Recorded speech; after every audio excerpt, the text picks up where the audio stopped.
10वीचे paper तर झाले, पण 11वी प्रवेशासाठी कोणते कागदपत्र लागतात हे बऱ्याच जणांना माहिती नाहीये. रील सेव्ह करून ठेवा, सर्व विद्यार्थ्यांना पाठवा. हे कागदपत्र काढून ठेवा, नाहीतर वेळेवर परेशानी होईल. तर पहा, 11वी ऍडमिशनसाठी तुम्हाला खालील कागदपत्र लागणारे, त्यामध्ये आहे 10वी पासची मार्कशीट, ही तुम्हाला वेळेवर भेटेल नंतर. ठीक आहे, अतिशय महत्वाचं.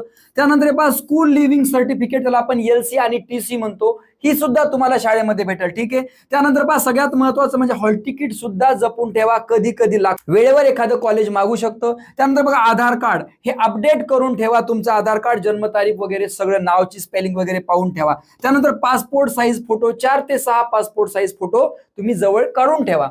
त्यानंतर बघा, कास्ट सर्टिफिकेट अतिशय महत्वाचं, बऱ्याच विद्यार्थ्यांचं काढलेलं नाहीये. ज्यांना कास्ट प्रमाणपत्र लागू होत असतं त्यांच्यासाठी SC ST OBC SBC EVS यांचं कास्ट सर्टिफिकेट तुम्ही काढून ठेवा अगोदरच, वेळेवर भेटणार नाही, परेशान्या होतील तुमच्या. त्यानंतर पहा, नॉन क्रेमिलियर, जर तुम्ही OBC SBC असाल तर नॉन क्रेमिलियर सर्टिफिकेट सुद्धा काढून ठेवा, त्याचा फायदा तुम्हाला होईल. नंतर पहा, इन्कम सर्टिफिकेट, उत्पन्नाचा दाखला पण तुम्ही या वर्षीचा काढून ठेवा, परत वेळेवर परेशान होणार नाही. डोमेसाईल सर्टिफिकेट, याला रहिवासी दाखला म्हणतात, लागतो, काढून ठेवा.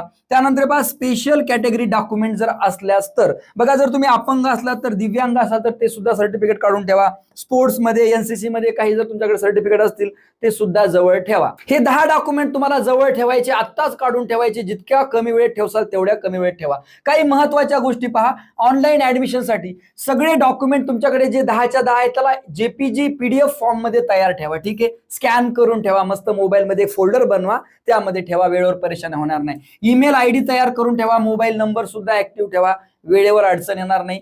ऍप्लिकेशन फॉर्म प्रिंट करून ठेवा, ज्यावेळेस तुम्ही ऍप्लिकेशन भरसाल त्यावेळेस प्रिंट करून ठेवायचं. ठीक आहे, ही नंतरची गोष्ट आहे. आणि काही महत्वाच्या टिप्स पहा, सर्व डॉक्युमेंट्सवर नाव आणि जन्मतारीख सारखी असणं गरजेचं आहे. बघा, लक्षात घ्या, तुमचा रहिवासी दाखला असू द्या, तुमची TC असू द्या, मार्कशीट असू द्या, सगळ्यांवरती नाव सेम पाहिजे, जन्मतारीख बी सारखी पाहिजे. ओरिजिनल आणि 2-2 झेरॉक्स तुम्हाला काढून ठेवायचे आहे, त्यानंतर फोल्डर मध्ये सुद्धा स्कॅन करून ठेवायचे आहे. आणि ऍडमिशन कन्फर्म करताना नंतर स्कूलला ओरिजिनल दाखवावे लागते. सगळी फाईल बनवून ठेवा, एक फाईल विकत घेऊन ठेवा. आणि हा व्हिडिओ जास्तीत जास्त विद्यार्थी आणि पालकांपर्यंत पोहोचवा, म्हणजे ते त्यांचे डॉक्युमेंट्स क्लिअर करून ठेवू शकतात आणि त्यांच्या ऍडमिशन मध्ये प्रॉब्लेम येणार नाही. बऱ्याच जणांना हा प्रॉब्लेम आलेला आहे. बघा, 9वीच्या विद्यार्थ्यांसाठीचं मार्गदर्शन आपण लवकरच सुरू करणार आहे. सर्व विद्यार्थ्यांना व्हिडिओ पाठवा.